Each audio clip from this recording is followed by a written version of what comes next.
Messy tour లో high profile మోసం 45 కోట్ల వరకు వసూలు చేసినట్టు పార్వతిరెడ్డిపై ఆరోపణలు. టూర్ కు చీఫ్ ప్యాట్రన్ గా రేవంత్ రియాలిటీ భాగస్వామి అనిల్ రెడ్డి భార్య. అర్హతలను పట్టించుకోకుండా ఆమెకు ఈవెంట్ బాధ్యతలు అప్పగింత. మెస్సీతో ఫోటోకు 9.95 లక్షలు ఫిక్స్. ఇది ఇంకా జిఎస్టీతో కలిపి 12 లక్షలు. 500 మంది నుంచి వసూలు. మీట్ అండ్ గ్రీట్ లో 29 మందితోనే కరచాలనం. ఫోటోకు అవకాశం. ఇండియా టూర్ లో ఎక్కడ లేని విధంగా హైదరాబాద్ లోని ఫోటోల దందా. ప్రకటనల ఒప్పందాలపైన ఆరోపణలు. మోసం చేశారంటున్న పలువురంటూ ఇగో ఇంట్లో కూడా దోపిడీ చూసిరా. మరి ఎందుకో దీన్ని మాట్లాడారు. ఫార్ములా ఈ కార్ రేస్ లో దోపిడీ జరిగింది, క్విడ్ ప్రోకో జరిగింది అని మాట్లాడతారు కదా. మరి దీని సంగతి ఏంది ఇప్పుడు చెప్పురి. నేను వాళ్ళని పొగుడతలేను, వాళ్ళు కూడా తప్పే చేశారు. ఆ ఎండ్ల ఒకవేళ అది నిరూపితం అయితే. ప్రపంచ ఫుట్బాల్ దిగ్గజం లియోనెల్ మెస్సీ హైదరాబాద్ టూర్ లో నిధుల లూటి కలకలం రేగుతోంది. ముఖ్యమంత్రి రేవంత్ రెడ్డి రియల్ ఎస్టేట్ భాగస్వామి అనిల్ రెడ్డి భార్య నూకలపాటి పార్వతిరెడ్డి భారీ ఎత్తున నిధులు కాజేసినట్టు ఆరోపణలు వెల్లువెత్తుతున్నాయి. ఎన్ఐఆర్ ఇన్ఫ్రా ప్రైవేట్ లిమిటెడ్ కంపెనీకి ఎగ్జిక్యూటివ్ డైరెక్టర్ గా పనిచేస్తున్న ఆమె ప్రత్యేక ఈవెంట్ల పేరుతో దాదాపు 45 కోట్లు వసూలు చేసినట్టు ఆరోపణలు వస్తున్నాయి. ఈ నెల 13న ఉప్పల్లో జరిగిన మెస్సీ భారీ ఈవెంట్ కు ఏం దోపిడీది చూడుర్రి. మళ్ళా లేలే ఒక్క రూపాయి కూడా ఖర్చు కాకుండా చేస్తాడు రేవంత్ రెడ్డి. ఉపయోగపడే పని చేస్తాడు కానీ ఖరాబ్ అయ్యే పని చేయడం చెప్తుంది. ఇదేంది మరి? దీని కథ ఏంది చెప్పురు. దీన్ని చెప్పురు ఇప్పుడు ఏమైందో మరి, ఎందుకోసానికి ఇగో ఈ దోపిడీ జరిగిందో చెప్పాలి.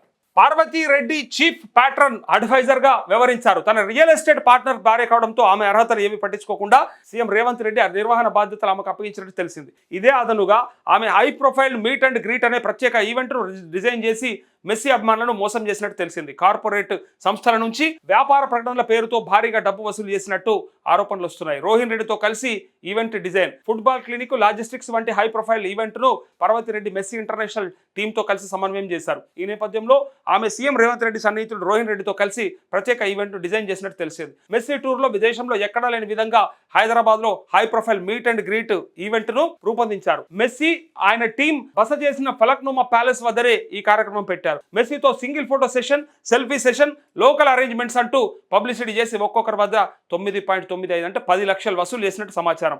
మెస్సీతో సింగిల్ ఫోటో సెషన్ కు 500 మంది ఔత్సాహికులు తమ పేరు రిజిస్ట్రేషన్ చేయించుకున్నట్టు తెలిసింది. అయితే మెస్సీ కేవలం 29 మందితోనే కరచాలనం చేసి ఫోటోలు దిగి వెళ్ళిపోయినట్టు తెలిసింది. మరి 10 లక్షలు చెల్లించి పేరు నమోదు చేసుకున్న మిగిలిన 471 మంది చేదు అనుభవం ఎదురైందట్టు తెలిసింది. ప్రకటనల ఒప్పందాలతో డబ్బు సమీకరణ. మరోవైపు అపర్ణ కన్స్ట్రక్షన్, సింగరేణి తరహా కార్పొరేట్ సంస్థలతో వ్యాపార ప్రకటనల ఒప్పందాలు చేసుకొని భారీగా డబ్బు సమీకరించినట్టు ప్రచారం జరుగుతోంది. సీనియర్ ఐఏఎస్ అధికారి జయేష్ రంజన్ కన్సర్న్లో జరిగిన ఈ వ్యవహారానికి లెక్కాపత్రం ఏమీ లేదని 20 కోట్ల నుంచి 25 కోట్ల వరకు కార్పొరేట్ సంస్థల ప్రకటనల పేరుతో వసూలు చేసినట్టు ప్రచారం జరుగుతోంది. మెస్సీతో ఫోటో సెషన్ కు అవకాశం రాని వారికి తిరిగి డబ్బు చెల్లించాలని బాధితులు డిమాండ్ చేస్తుండగా తిరిగి చెల్లించేందుకు పార్వతిరెడ్డి గ్యాంగ్ నిరాకరిస్తున్నట్టు తెలిసింది. పైగా బాధితులపైనే బెదిరింపులకు పాల్పడుతున్నట్టు సమాచారం.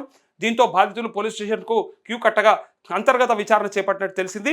విచారణ సజావుగా జరగకుండా, విషయం బయటకు రాకుండా సీఎంఓ వర్గాలు పోలీసులపై ఒత్తిడి తెస్తున్నట్టు సమాచారం. అంటూ ఈ రోహిన్ రెడ్డి సంగతి మనందరికీ ఎరుక.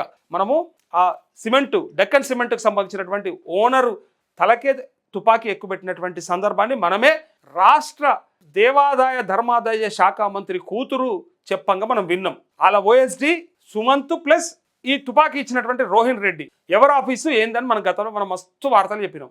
సో ఇక్కడ కూడా ఇట్లాంటి ప్రయత్నాలు, బెదిరింపులకు పాల్పడుతూ ఉన్నారు. డెఫినెట్గా బెదిరిస్తారు, బయటికి రాకుండా ప్రయత్నం చేస్తారు. మరి ఇలా 45 కోట్ల స్కామ్ జరిగినట్టు అనిపిస్తలేదా? ఇది స్కామ్ కాదా? ఫార్ములా ఈ కార్ రేస్ ఒకటే స్కామా?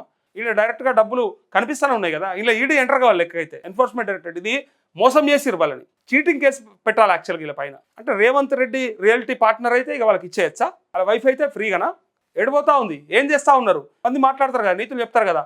పలానోనికి పలానోడు పలానా దగ్గర పలానా చోట్ల ఇచ్చిండు కదా అని ఇట్లా పాత లెక్కలన్నీ తిప్పుకుంటూ తీసుకొస్తారు కదా. ఇక డైరెక్ట్ కనబడుతుంది కదా. అలా రియల్ ఎస్టేట్ పార్ట్నర్కి సంబంధించినటువంటి వాళ్ళ కుటుంబమే ఇన్వాల్వ్ అయిందని ఓపెన్గా చెప్పినాక ఇంకా మరి దీని దోపిడీ అనరా? దీని గురించి మాట్లాడరా? ఇంకా దానిపైన ఒత్తిడి చేసి ఇంకా బయటికి రాకుండా చేసే ప్రయత్నం అట.